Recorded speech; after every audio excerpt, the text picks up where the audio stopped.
Hello friends, నేను మీ బాంబే భారతక్కను. నా subscribers అందరికీ పేరు పేరున ఉగాది శుభాకాంక్షలు. షడ్రుచులు అంటే 6 రకాలు. 6 రకాలు అవి ఏంటి ఎలా తయారు చేసుకోవాలి ఉగాది పచ్చడి అనేది చూద్దాం రండి. ఉగాది పండగ రోజు నుంచి మనకు కొత్త సంవత్సరం ప్రారంభమవుతుంది.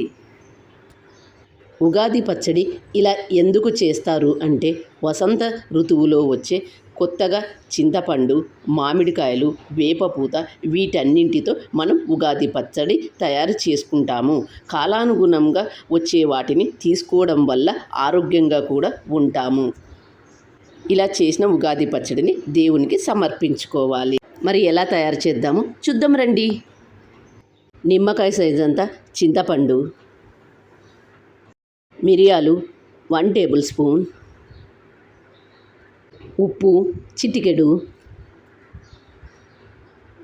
బెల్లం 2 టేబుల్ స్పూన్స్, వేప పువ్వు 1/2 టేబుల్ స్పూన్, మామిడికాయ 1, ఒక గిన్నెలోకి కొత్త చింతపండు నిమ్మకాయ సైజ్ అంతా తీసుకొని నీళ్లు పోసి 10 నిమిషాలు నానబెట్టుకోండి. నానబెట్టుకున్న వాటిల్లో నుంచి గుజ్జు తీసుకోవాలి.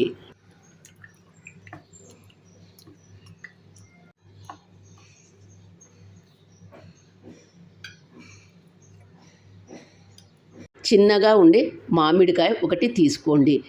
ఇది తీసుకోవడం వల్ల ఒగరుగా ఉంటుంది. పెద్ద మామిడికాయ అయితే పుల్లగా ఉంటుంది. కాబట్టి చిన్న సైజులో ఉండే మామిడికాయ తీసుకొని చిన్న చిన్న ముక్కలుగా కట్ చేసుకోండి.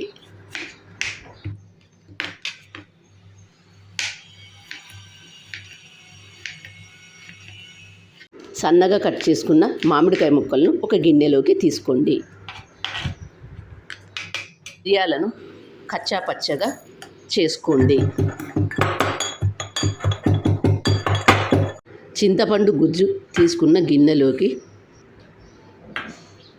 బెల్లం 2 టేబుల్ స్పూన్లు వేసుకొని, అలాగే మిరియాల పొడి, సన్నగా కట్ చేసుకున్న మామిడికాయ ముక్కలు, ఉప్పు, వేప పువ్వు వీటన్నింటిని వేసుకొని అంతా బాగా కలుపుకోవాలి. కాలానుగుణంగా వచ్చే వాటిని తీసుకోవడం వల్ల ఆరోగ్యంగా కూడా ఉంటాము. ఇలా షడ్రుచులతో తయారు చేసిన ఉగాది పచ్చడిని దేవునికి సమర్పించుకోవాలి.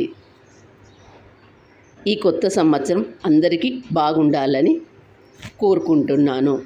మరి ఈ ఉగాది పచ్చడి మీకు ఎలా అనిపించింది నాకు కామెంట్ రూపంలో తెలియజేయండి. నా ఛానల్ కొత్తగా చూసేవాళ్ళు సబ్స్క్రైబ్ చేసుకోండి. Thank you for watching.